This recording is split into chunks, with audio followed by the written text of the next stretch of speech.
म्हणत नाही। Justice DY. Chandrachud यांनी घटनापीठावर बसून महाराष्ट्र असेल, त्यानंतर जो आता संभलचा विषय आहे वर्शिप ॲक्ट, हे सगळे त्यांनी अत्यंत घटनाबाह्य कामं करून देशामध्ये एक प्रकारची आग लावली।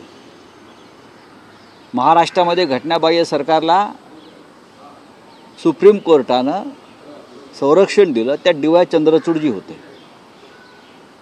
आणि आता त्याच पद्धतीनं पुढे हे घटनाबाह्य काळजीवाहू सरकार आहे।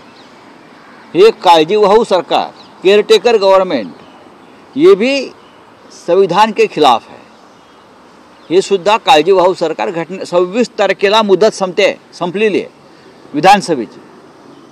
नवीन विधानसभा 26 तारखेला नवीन सरकार हे अस्तित्वात येणं हे घटनेनुसार आवश्यक होतं। आता हे त्यांचे भाडोत्री कायदे पंडित काही कागद आणून दाखवतील, पण आम्ही जर असतो तर एवढाला राष्ट्रपती राजवट लावली असती। मी वारंवार सांगतो, अद्याप कोणीही सरकार स्थापनेचा दावा केलेला नाही। निकाल लागून किती दिवस झाले? 10 दिवस होऊन गेले। 24 तासामध्ये खरं म्हणजे एवढं बहुमत आहे, सरकार स्थापनेचा दावा करायला पाहिजे होता। अद्याप ह्यांच्यापैकी कोणीही सरकार स्थापनेचा दावा का केला नाही? का केला नाही? बहुमत आहे ना आपल्याकडे, सरकार स्थापनेचा दावा आपण केला नाही। अद्याप मुख्यमंत्री कोण, भारतीय जनता पक्षाचा विधिमंडळ पक्षाचा नेता कोण, या संदर्भात निर्णय झाला नाही।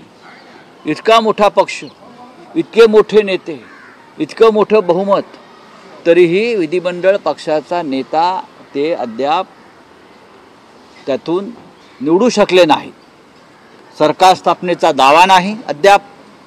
राज्यपालांना कोणी भेटलेलं नाही जाऊन सरकार स्थापनेसाठी, आणि राज्यपाले चालू देतात काळजीवाहू सरकार घटनाबाह्य। आणि त्या पक्षाचे प्रांताध्यक्ष बावनकुळे सांगतात 5 तारखेला शपथ घेऊ। हे का राज्यपाल आहेत का?